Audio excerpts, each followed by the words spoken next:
Bien. Muy buenas tardes. De parte de la Dirección de Extensión Cultural de la Universidad de los Andes, les damos la bienvenida a esta charla titulada Jardines Resistentes al Fuego, un tema novedoso, un tema también coyuntural, con algo que está pasando y que seguro Pilar nos va a explicar un poquito más con respecto al planeta, al medio ambiente y algo que escuchamos, aunque hay algunos que se resisten a escuchar, que es el calentamiento global, pero bien, sin quitarle tiempo a la profesora del día de hoy, paso a presentarla. Nos tenemos el agrado de poder contar como profesora invitada a nuestras charlas de extensión cultural de la Universidad de los Andes, a Pilar de Boto Valderrama. Ella es una paisajista experta en paisajismo resistente al fuego, que es justamente lo que nos viene a contar. Es resistente al fuego y tolerancia a la sequía. Por más de 25 años se ha dedicado al diseño y desarrollo de muchos metros de áreas verdes, jardines y parques. Ha trabajado con desarrolladores privados y públicos, escrito bastante acerca de sobre la transformación del clima, sus consecuencias, los incendios forestales, algo que posiblemente nos esté preocupando ya llegando el verano. Así que muy bienvenida, Pilar. Todo tuyo la sala virtual que tenemos el día de hoy aquí en Extensión. Muchas gracias, Raúl. Te Muy corto buenas, un ratito porque me olvidé de algo muy importante. ok. Pilar, discúlpame. Y es que me olvidé de presentar la modalidad de cómo va a ser esta charla. Y es una primera parte de presentación y de ahí vamos a preguntas y respuestas, donde yo voy a moderar las preguntas y las respuestas. Abriremos micrófonos también para que los puedan decir. Ojalá que las preguntas sean concisas, cosa que nos da el tiempo específico y tenemos más posibilidades de poder resolver las dudas que tenemos. ¿Ya? Eh, de todas maneras, para no olvidarnos de las preguntas, si no tienen algo con qué apuntar, pueden ir diciéndonos en el chat. Yo las voy guardando y después se las voy diciendo a Pilar. Ahora sí, discúlpame Pilar, muy bienvenida. Todo Ok. tuyo, el aula virtual. Muchas gracias, Raúl. Muy buenas tardes a todos. Muchas gracias por el interés de preocuparse por este tema tan importante. Y también le agradezco a la universidad de darme la oportunidad de poder hablarles y comentarles de un tema que nos está afectando como país y sin duda que tenemos que estudiar, aprender y enseñar a toda la generación joven de todo lo que nos puede afectar los incendios forestales. Les voy a compartir la técnica de paisajismo resistente al fuego, que es una técnica que se aplica en otros países, en Estados Unidos, desde el año 1985. También se aplica en España, en Canadá y en Australia. Y les voy a mostrar cómo defendernos de un incendio y proteger nuestras casas con un diseño de paisaje que protege la casa. Dentro de los países más vulnerables a incendio estamos nosotros. Por lo tanto, eso es tremendamente importante que tengamos en cuenta, tomar medidas, sobre todo después de todo lo que vimos en febrero 2024 en la región de Valparaíso. Es fundamental crear espacios verdes, bonitos, pero seguros y sostenibles. No existe la planta no inflamable. Todas las plantas se pueden quemar, todas, absolutamente todas. La diferencia es el tiempo que demora una planta en inflamarse, la forma y la distribución en que coloquemos las plantas en este diseño. La mantención del jardín es vital porque por más que elijamos plantas más resistentes, si no mantenemos nuestro jardín, la clave del éxito no va a resultar. Vamos a comenzar para que luego podamos compartir preguntas e inquietudes. Bienvenido. a todos. Esta imagen es bastante icónica, me la facilitó el Departamento de Silvicultura de California, que era las imágenes que yo veía cuando visitaba California en época de incendio, y me llamaba mucho la atención los cerros quemados, pero las casas estaban intactas. Esto es real. Esto puede lograrse, que tengas todo el ambiente completamente quemado alrededor tuyo, pero tu casa puede salvarse. Vamos a ver primero los factores de riesgo en nuestro país. Todos conocemos todo lo que está pasando con los glaciares que se están derritiendo, las olas de intenso calor, las lluvias irregulares, los mega incendios, la sequía de 14 años. Nuestra sequía no se ha acabado por esto de que hemos tenido un año con más lluvia, tenemos una sequía completamente estructural. Nuestro clima mediterráneo en la zona central se está convirtiendo en un clima semiárido. También tenemos lo que llaman los bomberos y la CONAF, que se habla mucho en esta época, del factor 30-30-30, que es cuando tenemos temperaturas sobre 30 grados, vientos sobre 30 kilómetros por hora y la humedad ambiente bajo 30%. Otro factor importante es que el bosque esclerófilo nuestro, de nuestra zona central, está muy dañado por la sequía. Esto es muy importante explicarles de qué se trata la zona interfaz urbano-forestal, porque esta técnica de diseño es para esta zona donde los límites no están definidos, se juntan las tierras privadas con las tierras públicas, los suelos y las tierras están muy secas, con muy poca humedad, la vegetación está muy seca y el 90% de los incendios comienzan aquí. Este año, la ONU anunció que terminó la era del calentamiento global.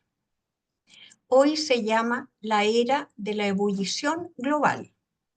Esto significa que la ONU lo que quiere es que todos nosotros, el mundo completo, nos demos cuenta del punto crítico en el que estamos.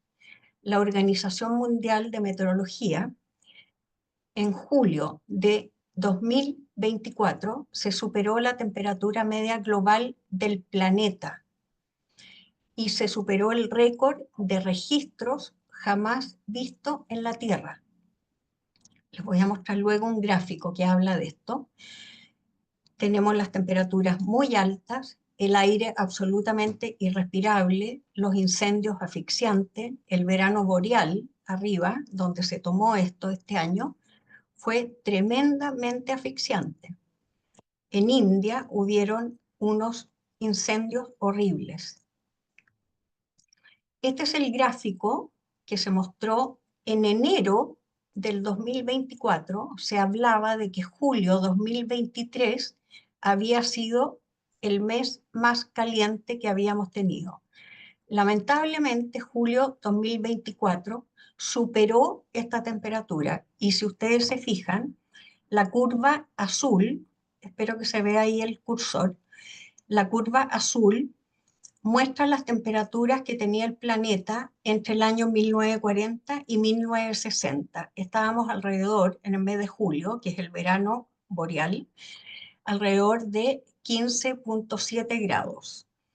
2023, el mismo julio, tuvimos 17,08 grados, pero este año, 2024, tuvimos 17,09 grados.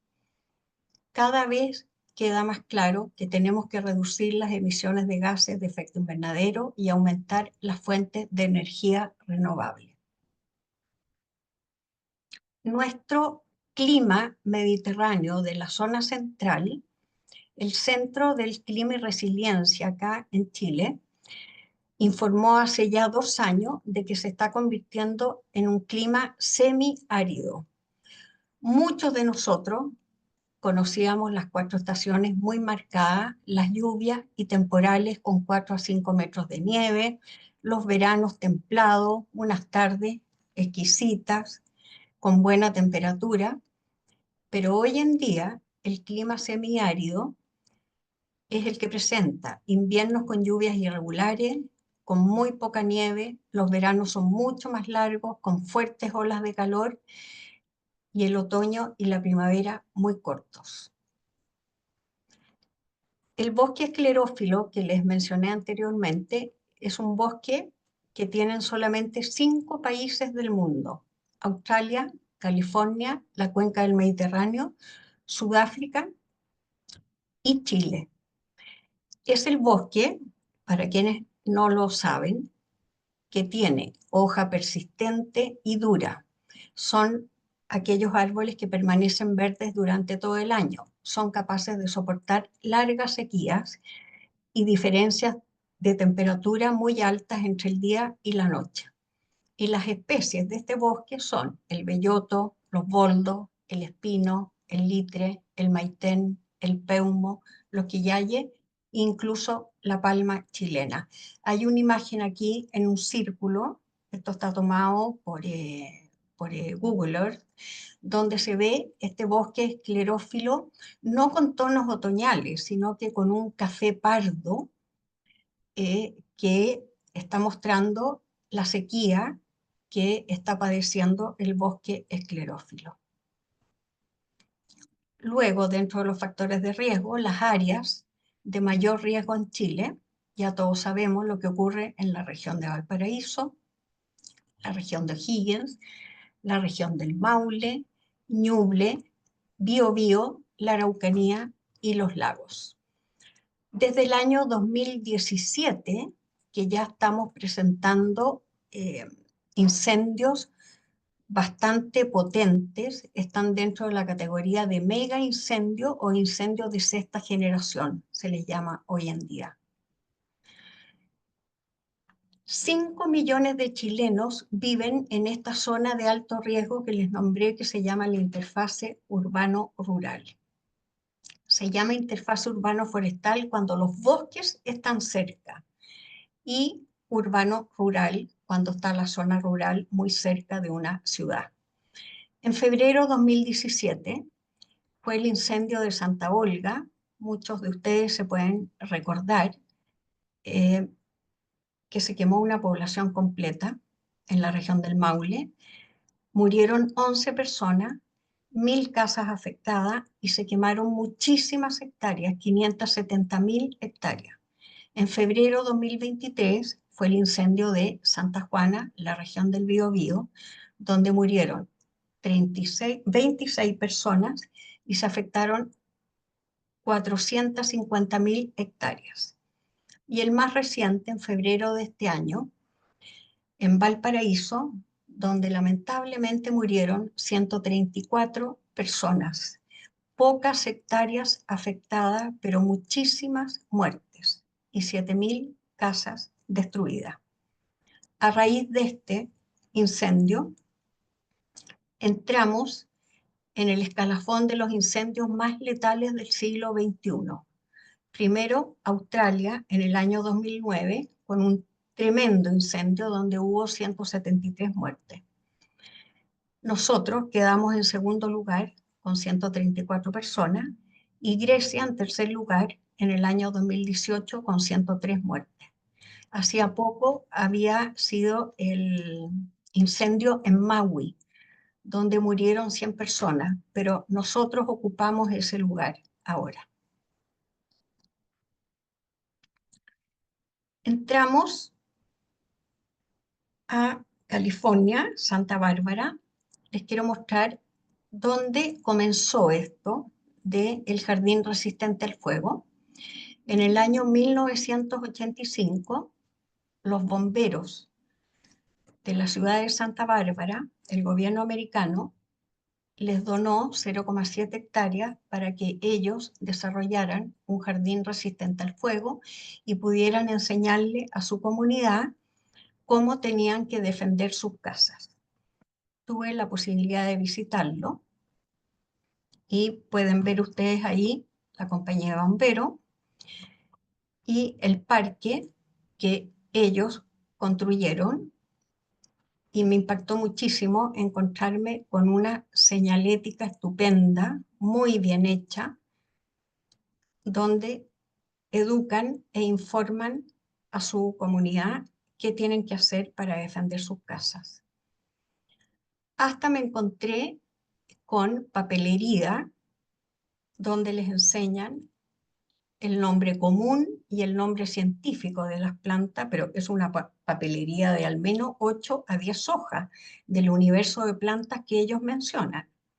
Unos trípticos muy bien hechos, muy bien desarrollados, donde le explican a las personas las zonas defendibles, que luego les voy a comentar de qué se tratan, y quedé, la verdad, muy impactada porque dije, por Dios, todo lo que nos falta a nosotros para educar a toda la generación joven y todo lo que tenemos que entregarles. Este es el parque, es un parque, primero Santa Bárbara es una ciudad en California costera, donde la presencia de los incendios es todos los años y tienen temperaturas bastante altas en verano.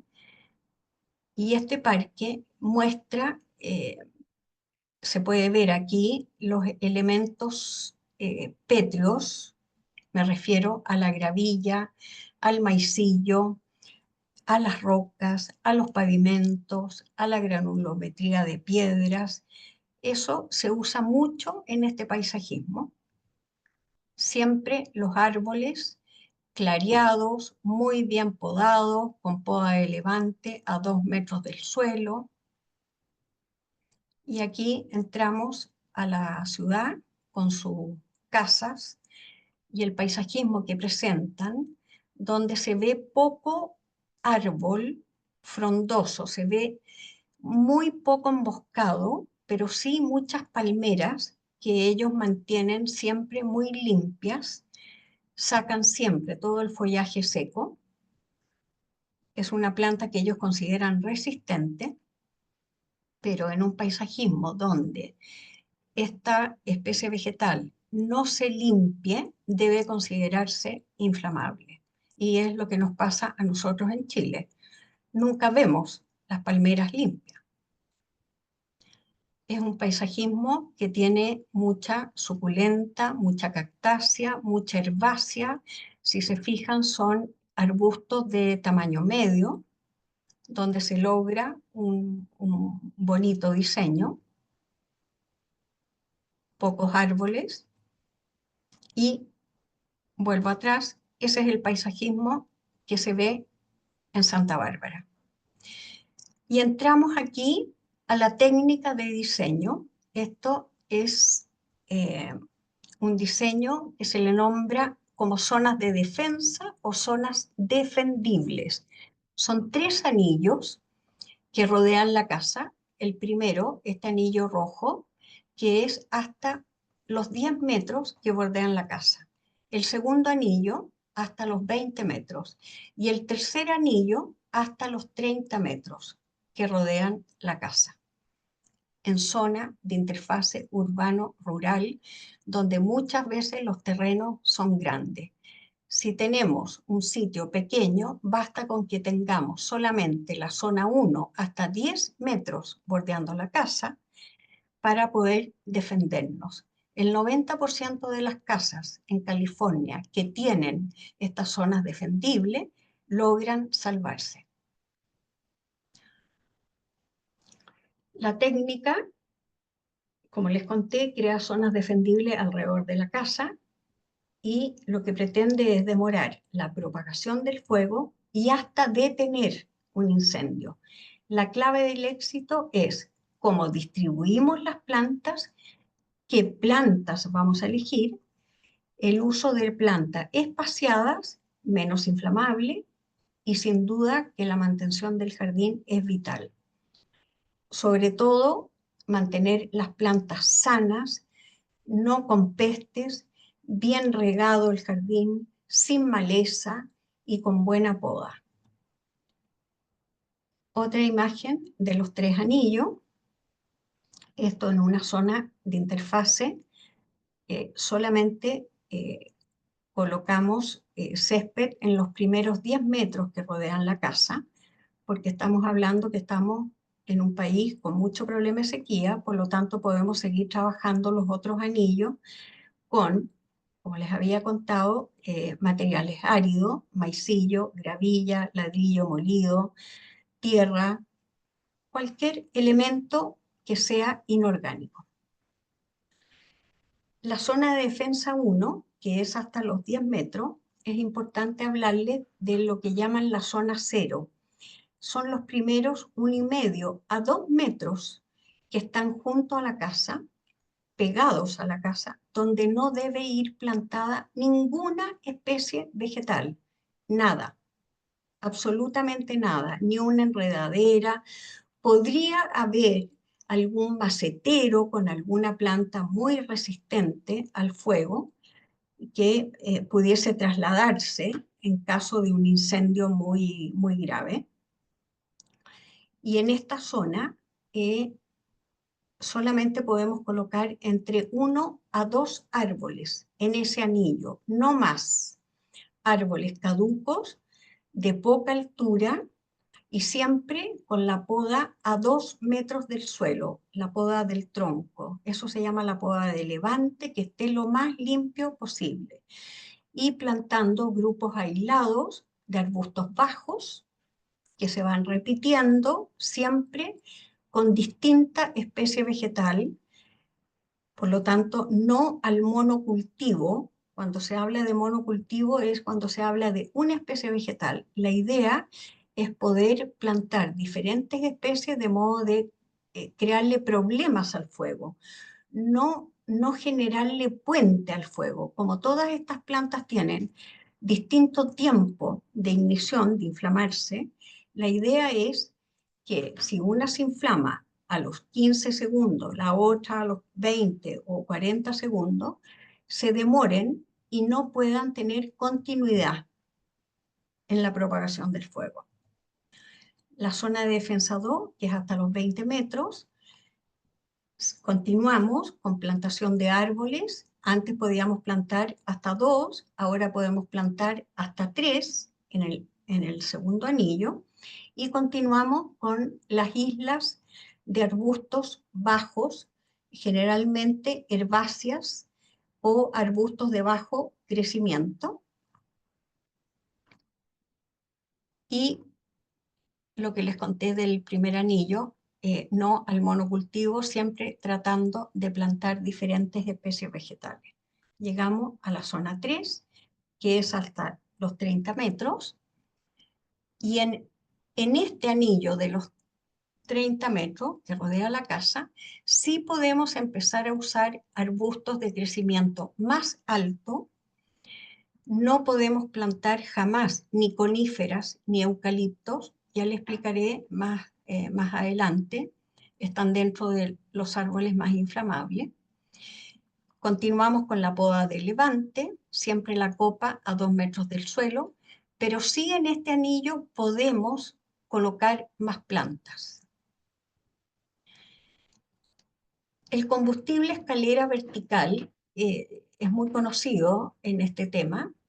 Y en la zona 2 y zona 3 es importante que sepamos de qué se trata. Ya hemos hablado de que el árbol individualmente tiene que estar siempre podado a 2 metros del suelo. Si tenemos la posibilidad de colocar arbustos debajo de un árbol, hay una regla que es imprescindible. Si ese arbusto mide 1 metro de altura, la regla dice que tiene que haber 3 veces la altura de ese arbusto libre hacia la copa del árbol. O sea, si aquí, por ejemplo, colocamos un Pittosporum tobira que va a lograr 1 metro de altura, tenemos que tener 3 metros libres desde la, la altura final del arbusto hacia la copa del árbol. Tiene que estar completamente espaciado y libre. Lo mismo sucede cuando hablamos del combustible horizontal entre las plantas. Los árboles se miden de copa a copa. Deben tener siempre 3 metros de distancia absolutamente libre. Por ejemplo, si estos dos árboles tienen 4 metros de diámetro, significa que tengo que contar 2 metros a la derecha, los 3 metros libres y los 2 metros a la izquierda del próximo árbol. Significa que nuestros troncos tienen que estar plantados a 7 metros de distancia entre uno y otro. Por eso que es tan importante conocer la altura final de un árbol y también el diámetro futuro final. Y para eso, afortunadamente, hoy en día tenemos Google y es muy fácil informarse. En las pendientes, la distancia de plantación también tiene reglas importantes. En una superficie plana, los arbustos, como les conté, se toma la altura. Si este arbusto mide 1 metro de altura, el próximo arbusto debe estar 2 veces la altura de ese arbusto, por lo tanto, a 2 metros de distancia. En una pendiente de hasta 40%, este arbusto de 1 metro de altura debe plantarse 4 veces la distancia de su altura, por lo tanto, 4 metros. Y en una superficie mayor sobre 40% debe plantarse a 6 metros de distancia.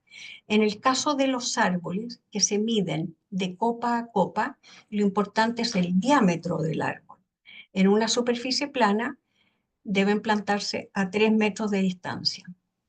En una pendiente de hasta 40% a 6 metros de distancia. La copa, no los troncos.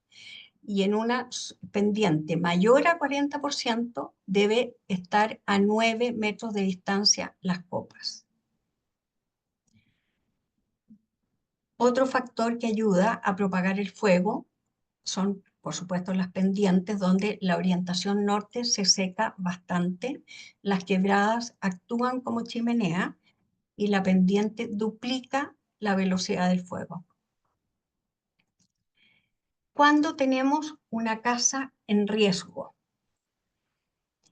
aquí vemos una casa que tiene techo de madera, tejuelas, además está construida en madera, eso es de alto riesgo, tiene aleros amplios y profundos, tiene árboles que están plantados muy cerca de la casa. Recuerden que había que plantar el tronco del árbol, tiene que quedar a 7 metros de distancia de la casa, de modo que cuando su diámetro, su follaje futuro, ya sea bastante amplio, queden al menos, deben quedar 3 metros libres desde las ramas a la casa.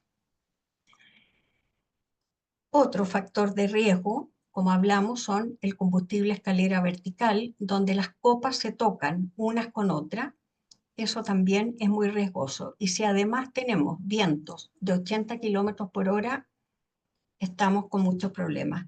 Esta casa que tiene una pendiente, al estar muy cerca de la pendiente también hay un gran riesgo, porque la pendiente actúa como chimenea y por lo tanto es muy fácil que el fuego llegue cerca. La casa protegida y segura sería de la siguiente forma. El material, por supuesto, tiene que ser de techo resistente al fuego. Los aleros, que no sean amplios, que sean cortitos. Si está cerca de una pendiente, debe construirse un muro de hormigón para desviar el calor de la casa. El muro al final actúa como cortafuego. El árbol, que debe estar plantado mínimo a 7 metros de la casa.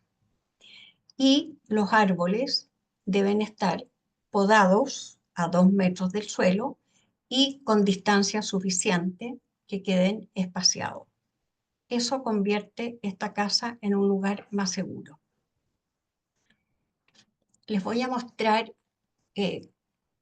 casos de incendio de los últimos años bien impactante. Esto fue el año pasado, en agosto 2023, donde ustedes recuerdan que hubo un incendio bastante horrible también en la isla. Se quemaron varias ciudades y esta es una casa que compró una pareja de adultos mayores en el año 2021 y decidieron restaurarla y conservar la casa de madera y le cambiaron el techo por este techo de acero rojo. Sacaron toda la vegetación que tenía esta casa porque estaba con termitas y esa fue la razón por la que eliminaron toda la vegetación y colocaron en el área del jardín bastante piedra, maicillo, sin pensar en un paisajismo resistente al fuego. Y lo que consiguieron es esta imagen que se viralizó en todo el mundo, donde se quemaron todas las casas, excepto esta.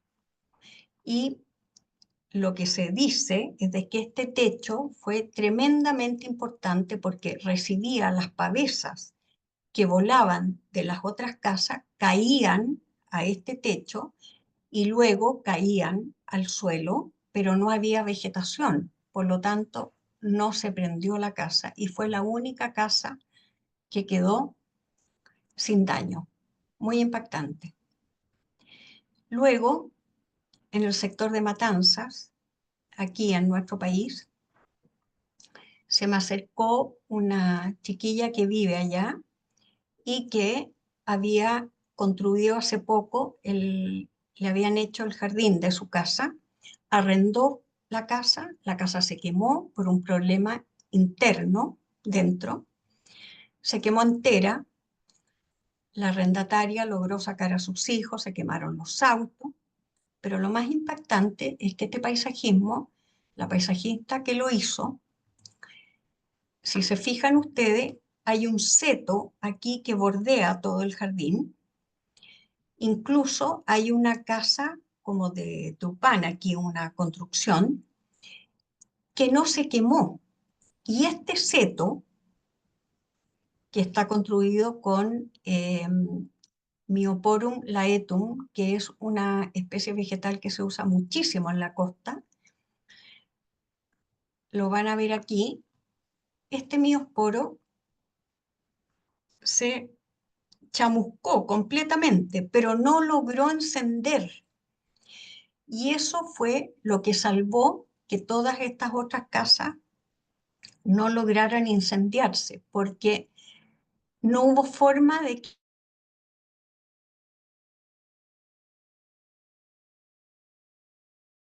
se dañó, nada. Fue esta especie vegetal la que logró proteger esta casa. Otro caso más, en febrero de este año, en Valparaíso, esta es una villa de 70 casas que estaba en el epicentro total del incendio en Valparaíso. Y estas 70 casas se salvaron. ¿Qué hizo esta comunidad? Ellos se pusieron de acuerdo, sabían que estaban tremendamente expuestos porque están al lado de una pendiente. Si se fijan acá, hay aquí, miren cómo están, los, pero unas pendientes terroríficas, y ellos construyeron aquí un muro que actuó de cortafuego.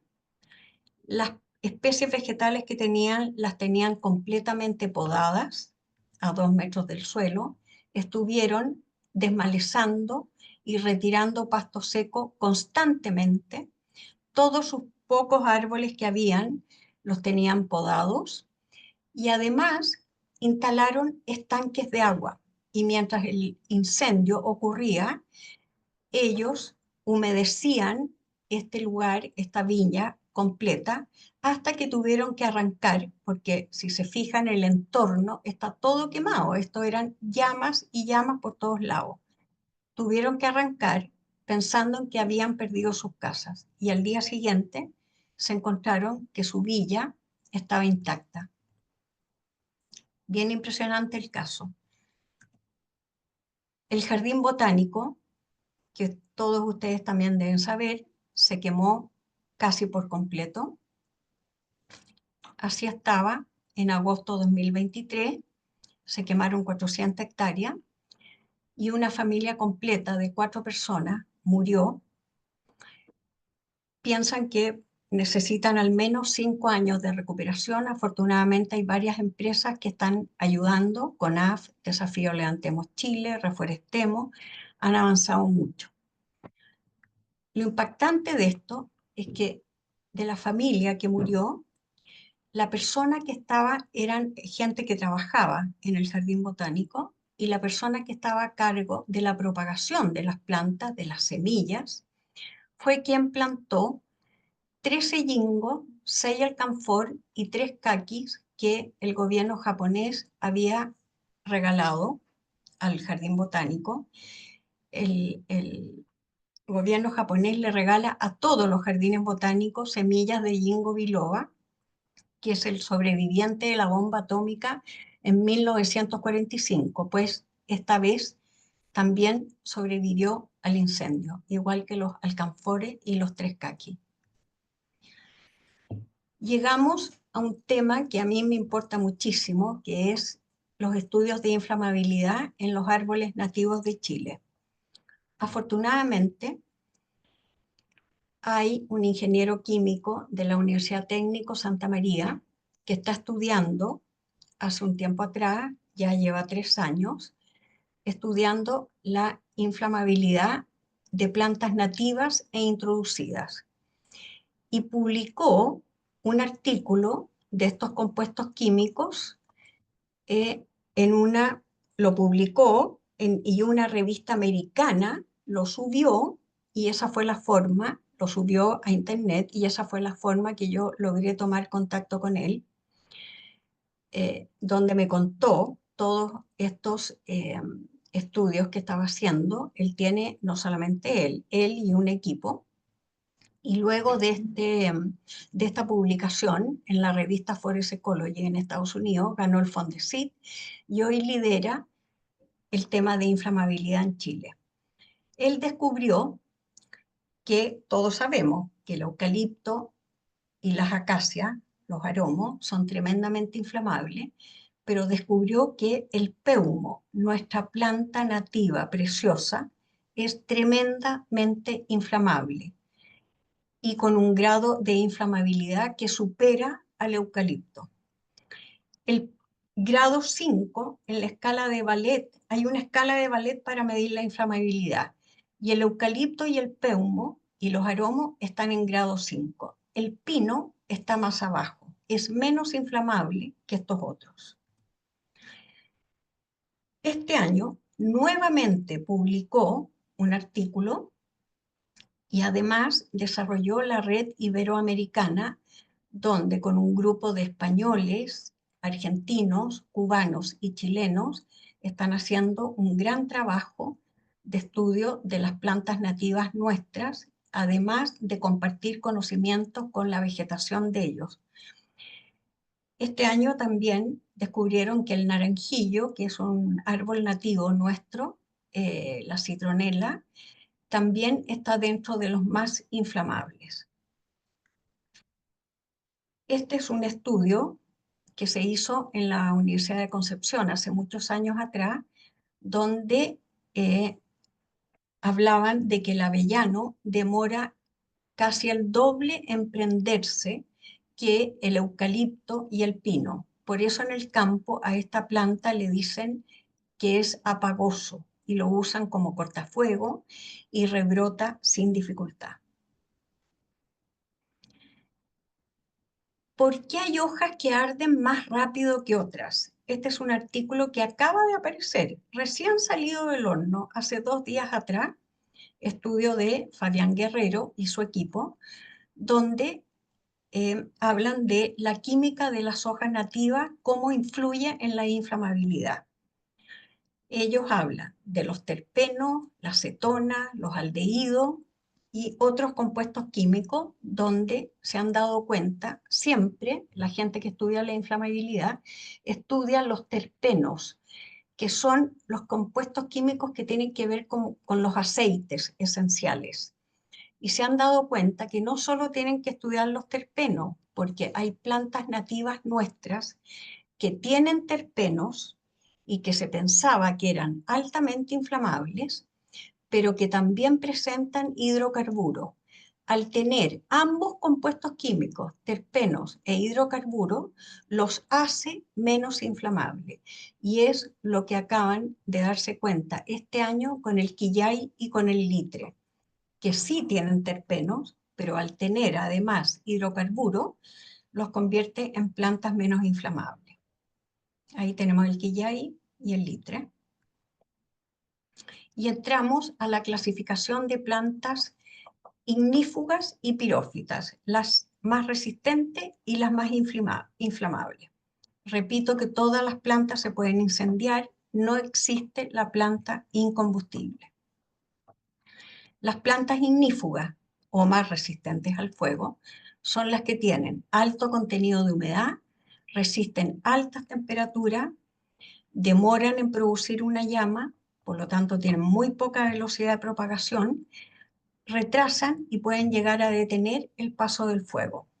Dentro de estas plantas tenemos la imagen de la suculenta porque son las plantas estrellas de este paisajismo.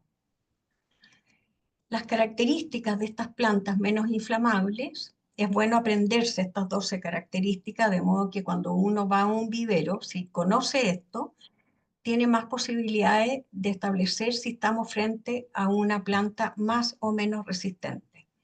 Las plantas que son caducas, las plantas que están sanas, que tienen poca rama seca, las de hoja grises, porque tienen un alto contenido de minerales, las de hoja ancha y gruesa, las que tienen alto contenido de humedad, las que tienen hojas sin pelos, las que tienen árboles de corteza gruesa, las plantas tolerantes a la sequía, aquellas con savia acuosa y menos resinosa, las hojas sin aroma, las plantas de bajo y lento crecimiento y las que tienen la ramificación abierta. Estas 12 características son las de plantas menos inflamables y que demoran más en prender una llama. Les voy a mostrar imágenes de árboles y arbustos resistentes al fuego. El peral, los frutales en general son bastante resistentes, el crespón, el olivo europeo, el ciruelo, el durazno, el yingo, biloba, que ya les conté, del jardín botánico, el tulipero, el haya verde, el algarrobo europeo, el avellano chileno, el olivo de Bohemia, el cerezo y la paulonia. Están dentro de árboles más resistentes. Dentro de las plantas, les puedo mostrar plantas conocidas por muchos de nosotros, Pittosporus tobira, el boj verde, el boj variegado, la verónica azul, el rus, que es una planta que se está usando muchísimo hoy día, las rosas, herbáceas como la tulbagia, los agapantos, nuestro precioso chagual, la nifofia, que ya se ve bastante en las calles acá en la zona central en Santiago, el lirio, el osteopermum también se está viendo bastante, se da muy bien en la costa, el coprosma, una hoja preciosa, brillante, el cianotus, una planta que florece en primavera preciosa, las salvias, la leucanta, la huestringia de hoja gris, el cianotus rastrero, el rafiolepi, todo lo que tiene que ver con suculenta, como las echeverias, los aeonium, los sedum, la doca, el mioporum, el rayito de sol, y aquí tengo que hacer mención a que la doca y el rayito de sol, si no se podan y no se mantienen, ellos instalan un colchón seco debajo, que por supuesto que los convertiría en una planta inflamable. Por lo tanto, siempre hay que estar atento a mantenerlos y podarlos. Más plantas dentro de los que demoran en inflamar. Aquí están los cubresuelos o tapices rastreros, el cefirante, la yuga, el cerastium, el hespérico, la cótula, Son plantas bastante resistentes a la sequía, la vinca, la verbena y el cerastium. Y entramos a las plantas muy inflamables o pirófitas. Son aquellas que les gusta el fuego, les atrae el fuego, tienen un alto contenido de aceite, de resinas y de terpeno. Y dentro de ellas están las rebrotadoras, donde se muere su parte aérea, pero sus raíces sobreviven, como el eucalipto. Y están las propagadoras, que son aquellas que sus semillas se transportan y germinan, como los pinos. Dentro de ellas están todas las coníferas, los eucaliptos y las acacias. Dentro de las acacias están los aromos. Las características de las plantas inflamables son 6 características que también es bueno recordarlas. Son de hoja pequeña, tipo aguja, de hoja perenne. Las hojas tienen resina, terpeno o aceites muy inflamables. Las hojas que tienen pelo, las de savia resinosa, gomosa y de olor fuerte. Las que tienen muchas hojas y mucha ramilla seca. Y las plantas infestadas, viejas y con material seco. Dentro de ella les puedo mostrar todas las coníferas que exudan resina líquida y sólida, los eucaliptos, el peumo, los pimientos, los aromos, el liquidámbar, el Pittosporum undulata, que no hay que confundirlo con el Myosporum laetum que les hablé antes, que era resistente. El Pittosporum undulata, que se ve bastante en la costa, este sí es inflamable.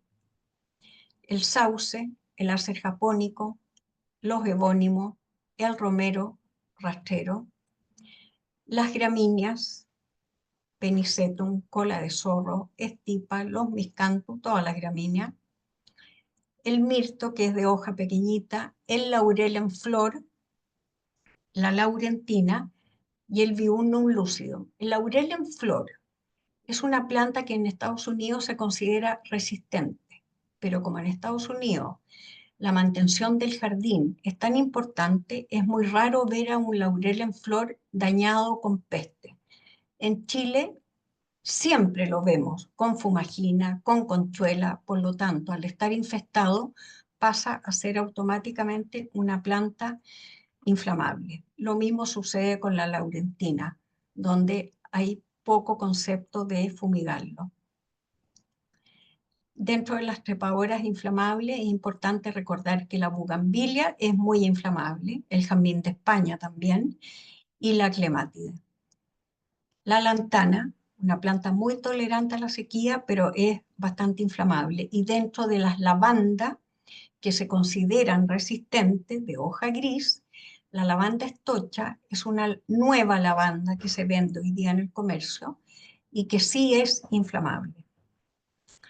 Esta imagen muestra cómo tenemos que limpiar y mantener nuestro terreno. La imagen de la izquierda es justamente lo que no tenemos que tener, esta masa y este enjambre sin poda, posiblemente todo esto muy infestado, y la imagen de la derecha muestra ese árbol completamente raleado y clareado.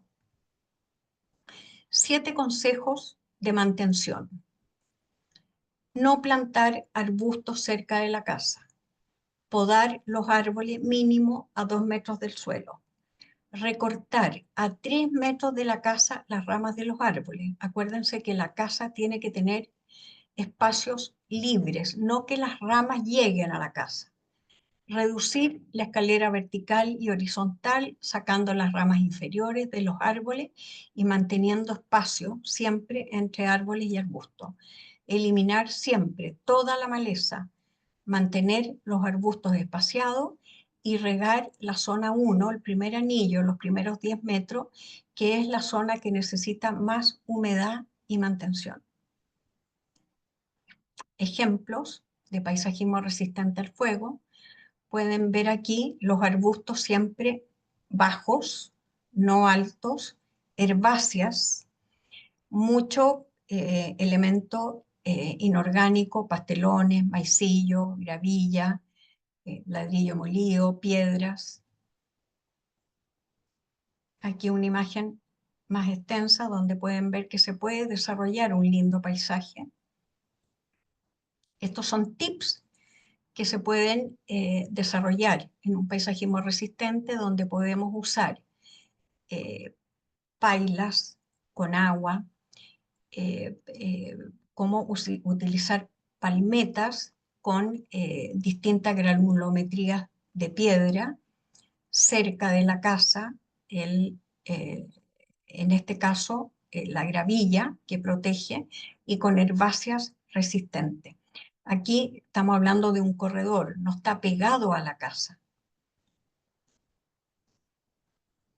Otro tip, pailas con suculenta, pendientes con mezcla de tapices de suculenta y patios con gravillas y herbáceas como los lirios. Otros más, diseños bonitos y estéticos. Y tenía que comentarles que en Estados Unidos no existe una ley federal única para el tema de este paisajismo. Lo que sí existe en los lugares vulnerables a incendio, en la zona de interfase, regulaciones que obligan a las personas a mantener una zona defendible alrededor de las casas. Los fiscalizan y no hay ninguna compañía de seguro que acepte proteger una casa si no dispone de un espacio defendible. Les piden plantas resistentes al fuego y espaciadas, eliminar los materiales inflamables, hojas secas y ramas muertas, el uso de gravilla, de piedras o concreto en vez de mulch, que por supuesto que al ser orgánico no podemos usar, y sin duda la mantención del jardín, de mantener libre de pestes con una buena humedad y control de maleza. Aquí los invito a sacar su celular y poder tomarle una foto al código QR que los lleva a nuestro Instagram y pueden seguir nuestra comunidad donde se habla muchísimo del tema del paisajismo resistente al fuego. Y este es el libro que escribí, lo escribí en pandemia y desde el año 2023 que ya está en varias librerías, está en nuestro Instagram, está en Busca Libre, en Contrapunto, en la Librería Antártica y en la Feria Chilena del Libro. Y llego hasta aquí, feliz de recibir preguntas, inquietudes. Así es. Bien, muchísimas gracias, Pilar. Muy entretenida y muy ilustrativa la charla que nos acabas de brindar. Y sí, hay varias preguntas. Vamos a partir con la primera, que es de Krista Schulze, que dice, ¿te parece considerar un circuito adicional de riego alrededor de la casa como para uso de emergencia? Me parece importantísimo. Si se puede hacer, por supuesto que eso ayudaría mucho. Tal como les conté de la Villa Botania en Valparaíso, que mantenían el lugar húmedo con estanques de agua, lo que propone Crista es estupendo, porque si estamos frente a un incendio, sin duda que si echamos a andar un riego cerca de la casa, nos favorece muchísimo. Bien. Bueno, Susana Tolosa pregunta acerca del estudio de los árboles más inflamables, si se podrían compartir. Si eso está en algún lado, tú lo tienes para compartir, quizá a través de tu Instagram. Por supuesto, yo, o sea, sin duda que para Fabián y su equipo es muy importante que la gente pueda tener acceso a sus estudios. Eh, Ellos son muy precavidos en no subir nada a Internet hasta que sus estudios sean muy sistemáticos y con datos históricos para poder realmente subirlo. Hay poco aún, pero sí, si a ella le interesa, yo le puedo dar el contacto para que pueda contactarse con ellos. Bien, entonces ahí queda como tarea seguir a Pilar y pedirle el estudio directamente a través del Instagram. Em, Crista nuevamente dice, entonces como sugerencia para la plantación de peumos, que yo sé que es uno de los árboles favoritos de Crista, sería Sí. plantarlos en forma aislada y separadas de otro tipo de plantas, formarlos de joven limpiando su tronco, liberando el tronco de las ramas.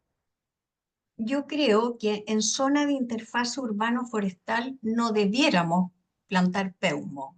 Por ejemplo, en una escuela, en una zona rural, no debiéramos tener peumo porque lo que ha descubierto Fabián es que prende muy rápido. Ahora, en lugares como Santiago, en la ciudad, podríamos colocar, porque estamos menos expuestos a los incendios de zona interfase. Por eso siempre hablo de la importancia de entender que esto es para zonas muy vulnerables a incendios. Y lo que dice Crista me parece muy bien, de que si lo usamos en un jardín de Santiago, que esté, por supuesto, podado a 2 metros del suelo y espaciado. Bien, Rebeca Undurraga pregunta cuántas veces al año habría que podar los arbustos para mantenerlos en baja altura, en qué meses del año. Bueno, la verdad que la poda depende de qué, si se refiere a árboles, arbustos o herbáceas. Las herbáceas todos los años se tienen que podar y en este caso, como se trata de mantener la poda a 2 metros del suelo, tiene que ser todos los años y lo que llamamos nosotros el raleo y el clareo también tiene que ser todos los años, porque el árbol y el arbusto están constantemente, después de la poda, vuelven a entregar nuevo follaje. Y además hay mucho arbusto que se llena de ramillas secas interiormente. Y eso es muy importante, siempre podar. Entonces, a Rebeca, que siempre se mantenga podando, porque esta es poda de mantención.